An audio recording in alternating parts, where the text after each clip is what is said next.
ലാൽകുമാർ, ഇതിപ്പോൾ ഇത് നമുക്കറിയാവുന്ന ഒരു കാര്യമാണ്. CPM എന്ന് പറയുന്ന ഒരു പാർട്ടി ഇത്തരത്തിലുള്ള ഒരു പ്രത്യയശാസ്ത്രവുമായി മുന്നോട്ട് പോകുന്നൊരു പാർട്ടിയല്ല. അവർക്ക് വർഗീയമായ അജണ്ടകൾ ഇല്ല എന്ന് അവർക്ക് കൃത്യമായി ബോധ്യമുള്ള ആളുകളെ ബോധ്യപ്പെടുത്തുന്നതിന് വേണ്ടിയുള്ള എല്ലാ പ്രത്യയശാസ്ത്രവും കൈകാര്യം ചെയ്തുകൊണ്ടിരിക്കുന്ന ഒരു പ്രസ്ഥാനമാണത്. ആ പ്രസ്ഥാനത്തിന് ഇത്തരം ഘട്ടങ്ങളുണ്ടാകുമ്പോൾ, ഇങ്ങനെ പ്രതിരോധത്തിൽ ആകുകയോ മറുപടി പറയുകയോ ചെയ്യേണ്ടി വരുന്നൊരു ഘട്ടം എത്തുമ്പോൾ അത് തെളിയിക്കുക എന്നുള്ളത് ഒരു ബാധ്യതയായി CPMൻ്റെ തലയിൽ നിൽക്കുകയും, അതേസമയം ഇപ്പുറത്ത് കോൺഗ്രസ്സിന് ഇതിൻ്റെയൊക്കെ ചരിത്രമുണ്ടെങ്കിൽ പോലും, ഇങ്ങനെയുള്ള തന്ത്രങ്ങൾ പയറ്റിയുള്ള ചരിത്രമുണ്ടെങ്കിൽ പോലും അതൊക്കെ അവിടെ മാറ്റിവെച്ചുകൊണ്ട് അവർ തന്നെ ചോദ്യങ്ങൾ ചോദിച്ച് CPMനെ പ്രതിരോധത്തിലാക്കാൻ ശ്രമിക്കുകയും ചെയ്യുന്നത് ഒരു സാധാരണ കാഴ്ചയാണ് കേരളത്തിൽ എന്ന് പറയുന്നത് പോലെയുണ്ട്. ഇപ്പോൾ ഈ വടകരയിലെ പ്രശ്നം, കോൺഗ്രസ് CPMനോട് ഇങ്ങനെ നിങ്ങളിതാ വർഗീയമായി ഇത്തരം സമൂഹ മാധ്യമങ്ങളിലൂടെയൊക്കെ കാഫിർ പ്രയോഗമൊക്കെ നടത്തിയൊരു പാർട്ടി അല്ലേ എന്ന് ചോദിക്കുന്നത് കാണുമ്പോൾ എങ്ങനെയാണ് ലാൽകുമാർ അതിനെ കാണുന്നത്?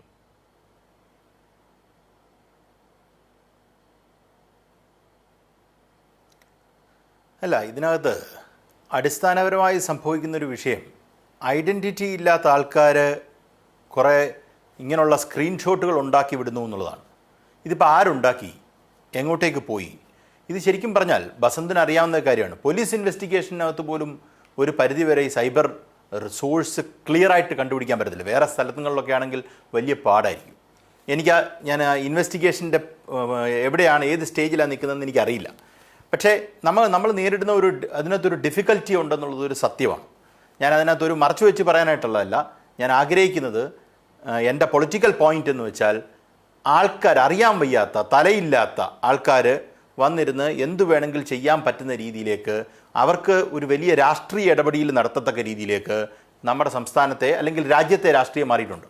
അത് യഥാർത്ഥത്തിൽ ഉണ്ടാക്കി വിട്ടത് സംഘപരിവാറാണ്. സംഘപരിവാറിൻ്റെ ഈ പറയുന്ന സൈബർ ഹാൻഡിലുകളാണ് ഇത് പലപ്പോഴും ചെയ്തുകൊണ്ടിരുന്നത്.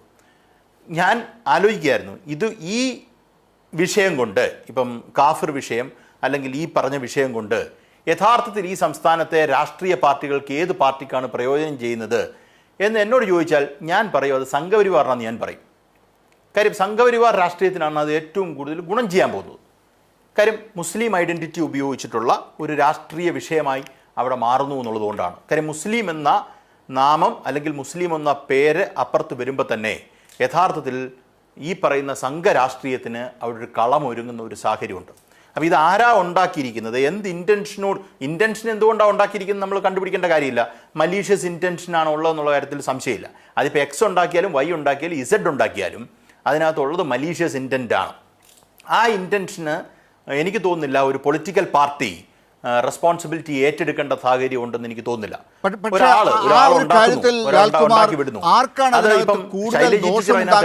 നോക്കുമ്പോൾ ഇപ്പോൾ KK ശൈലജ ടീച്ചർ മുസ്ലിം സമുദായത്തെ ഒന്നാകെ ആക്ഷേപിച്ചുകൊണ്ട് പരാമർശങ്ങൾ നടത്തി എന്ന് പറയുന്നത് ആർക്കാണ് ഗുണം ചെയ്യുക? അതുപോലെ ലവ് ജിഹാദിൻ്റെ കാര്യത്തിൽ ടീച്ചർ പറഞ്ഞു എന്ന് പറയുന്ന രീതിയിലുള്ള കാര്യങ്ങൾ വന്നിട്ടുണ്ടെങ്കിൽ അത് ആർക്കാണ് ഗുണം ചെയ്യുക? അവിടെയൊക്കെ ചില കാര്യങ്ങൾ പറഞ്ഞു പോകേണ്ടത് തന്നെയില്ലേ?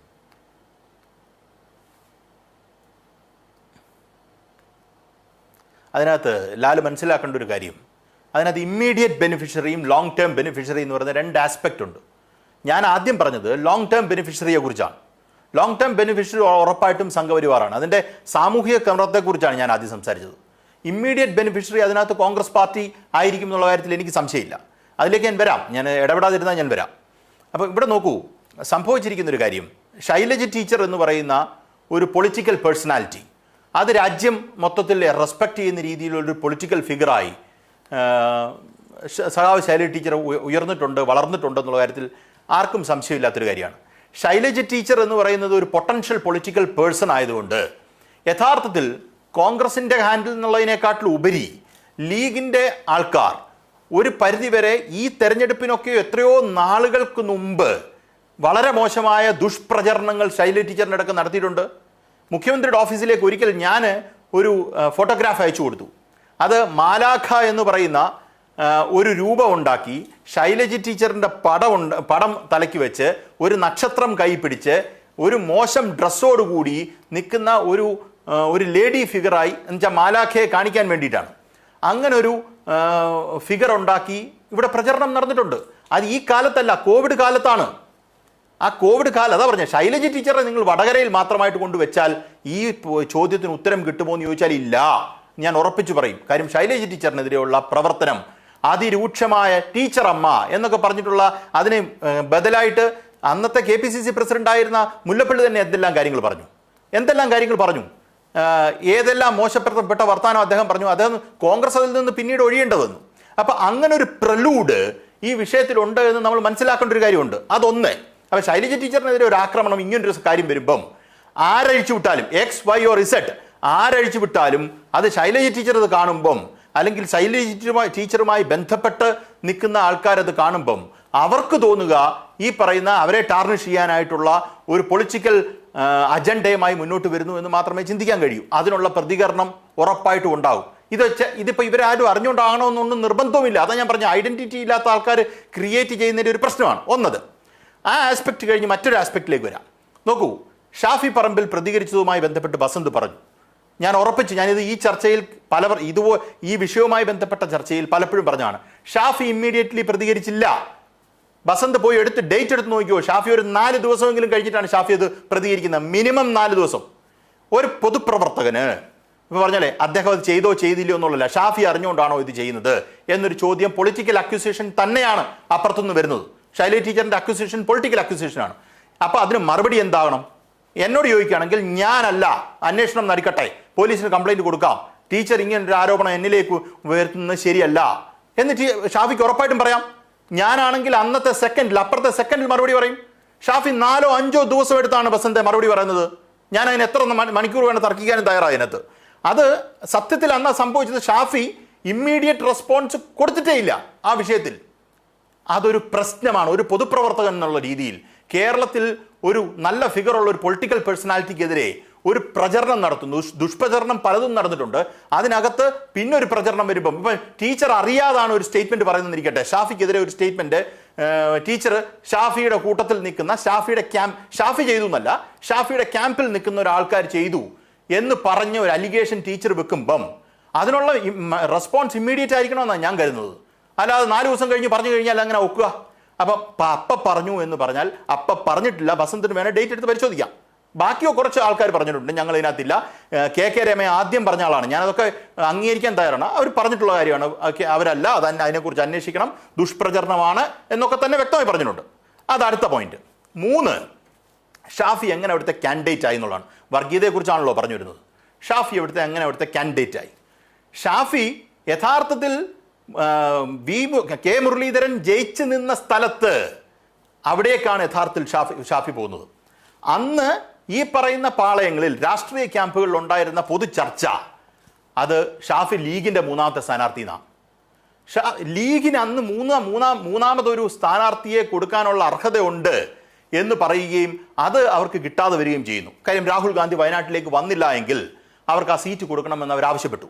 അത് നടക്കത്തില്ല എന്ന് മനസ്സിലാക്കിയപ്പം ഒരു കോംപ്രമൈസ് അവസ്ഥയിലാണ് യഥാർത്ഥത്തിൽ ഇത് ചെയ്തത് എന്ന് നിങ്ങളുടെ കോൺഗ്രസ് ക്യാമ്പിൽ നിന്ന് നിങ്ങൾക്ക് കിട്ടും ഈ സാധനം.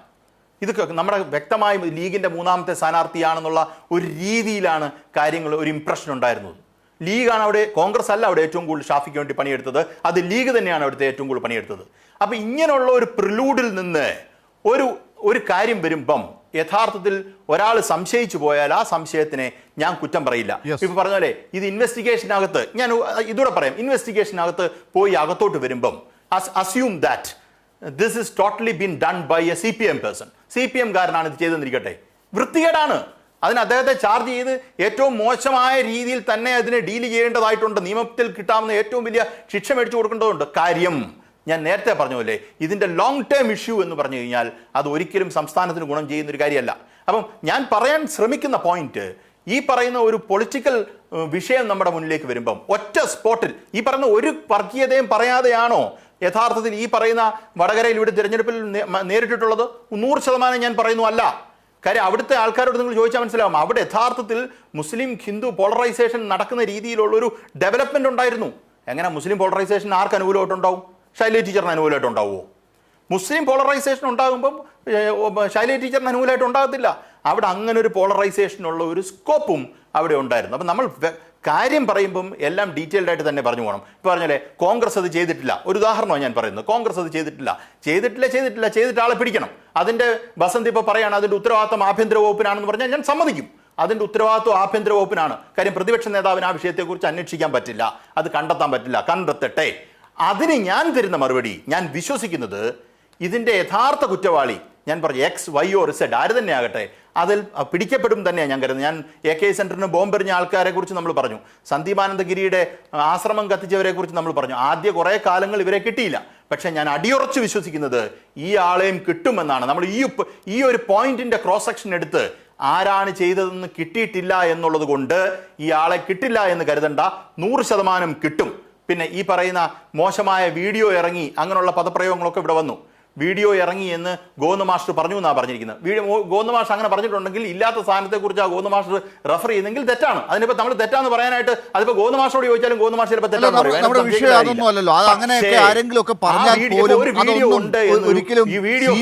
രാഷ്ട്രീയം മാറ്റുന്ന ഒരു സംഗതിയായിട്ടൊന്നും അത് മാറില്ലല്ലോ. അതാണ് ഇന്ന് ഗോവിന്ദ മാസ്റ്റർ പറയാൻ ശ്രമിച്ചതും.